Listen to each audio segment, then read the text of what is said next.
In the Eye of the Storm. Israel's Battle for Democracy, a look from within. Israel, a Nation in Danger, Part 2. Israel's democracy has been a bedrock of its diplomatic and economic strengths. However, any erosion of its democratic values could have far-reaching consequences, leading to a loss of trust. Preserving Israel's democratic image is crucial for its diplomatic standing existence. One of the most pressing challenges to Israeli democracy is the proposed judicial reform. If implemented furthermore, this reform would undermine the separation of powers and weaken the independence of the judiciary. It would give politicians greater control over the appointment of judges, potentially eroding the checks and balances that are essential for a thriving democracy. The ongoing protests against this reform highlight the deep divisions within Israeli society and the urgent need for a consensual approach. The first law has passed on July 2023, and it is still unknown how the Supreme Court will address to it. Israel's founding fathers envisioned a state built on the principles of democracy, social justice, and equality. The pioneers who built this nation believed in the power of unity, despite societal divisions, and they established a system that ensured the separation and balance of legislative, executive, and judicial powers. The press also played a crucial role in upholding freedom of expression, contributing to the vibrant democratic culture of the young state. One of the primary entities in Israeli politics comprises the ultra-Orthodox, who represent approximately 1.5 million individuals. Yielding to the demands of the ultra-Orthodox is a menace to Israel's economy and society. The exigencies of the ultra-Orthodox community have engendered an asymmetrical relationship between the ultra-Orthodox public and the broader Jewish Israeli society. The potential ramifications of consenting to these demands, such as the infusion of funds into non-core educational institutions, and the attempt to pass laws enabling mass evasion of military service for yeshiva students, is harmful to the notion of one nation.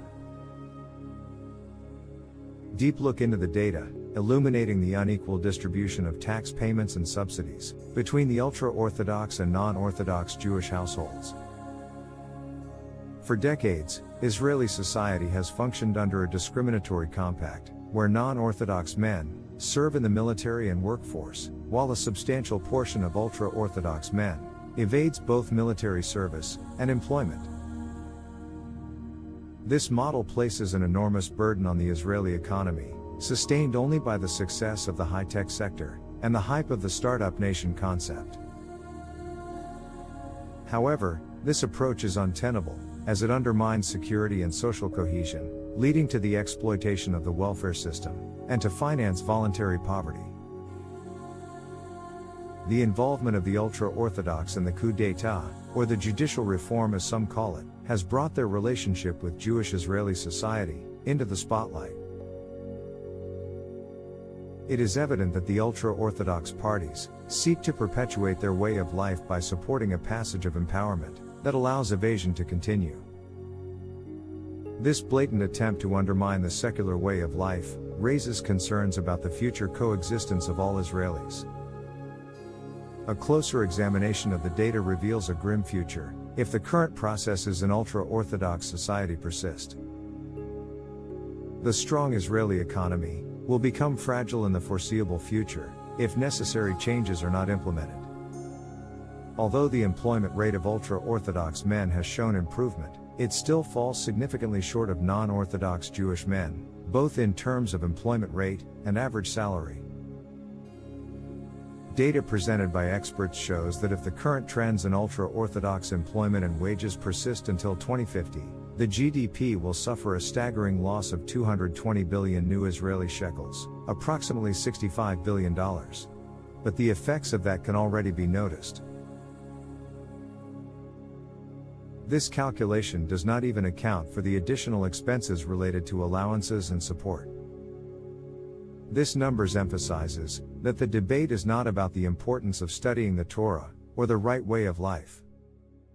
Instead, it centers on the need to address an unsustainable socio-economic model that jeopardizes the foundation of Israeli society.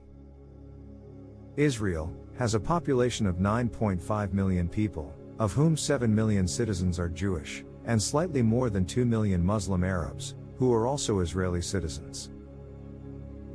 This is in contrast to Palestinians residing in the Gaza Strip under Hamas, numbering about 3 million Palestinians in one of the most densely populated places on earth, neighboring the vast and empty Egyptian Sinai Desert.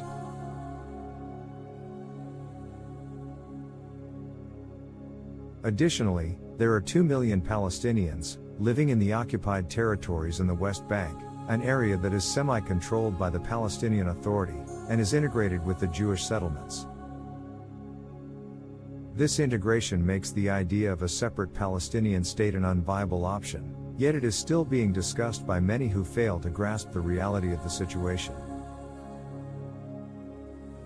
The ongoing conflicts and terror ultimately lead to the possibility of a one-state solution, which, in fact, can ultimately bring an apartheid regime, or on the other hand, endangers the core concept of a home for the Jewish people. Out of these 7 million Jewish people, 500,000 live in the West Bank, necessitating constant army protection. Significant funds are allocated to building roads and settlements in the region, which is considered occupied and illegal territories by most countries in the world. Most of the residents in this area are religious people who strongly believe in the prophecy of the Messiah and the biblical belief of the Old Israel Kingdom. Unfortunately, they feel superior to anything non-Jewish. They resent any agreement with the Palestinians or with other non-religious people. They are now part of the government. This leaves Israeli society with about 5 million people who are furthermore divided. About 2 million people originated from North Africa, mainly Morocco, who arrived in the country 5 years following its foundation in 1948. This segment predominantly leans towards the right, holds conservative views, and constitutes a significant support base for Benjamin Netanyahu, whom they see as their leader. Israel, often referred to as the startup nation, has a high-tech industry consisting of roughly 500,000 very successful individuals. These individuals have contributed to Israel's wealth, security, and exceptional scientific advancements for decades. However, they now find themselves an insulted minority amidst the growing prevalence of primitive notions that are diverting the country away from its potential future. The security of the state and its citizens is a constant concern, as terrorism poses a daily threat. Furthermore, the potential for discord within Israeli society and strained relations with the Jewish diaspora, a community that has steadfastly supported Israel, contributing to its development and resilience for decades, is a huge concern. The diaspora's unwavering commitment to democratic values can inspire and bolster Israel's ongoing fight for democracy. A significant factor to keep in mind is that the entire Jewish population living in the world is roughly 13 million people. In 1968, the world's population was about 3.5 billion people, and there were about 13 million Jewish individuals. By 2023, the world's population is approximately 8 billion people, but the Jewish population remains at around 13 million. This indicates that the entire race is gradually diminishing. And Israel, sadly enough, seemed to be ahead of that race.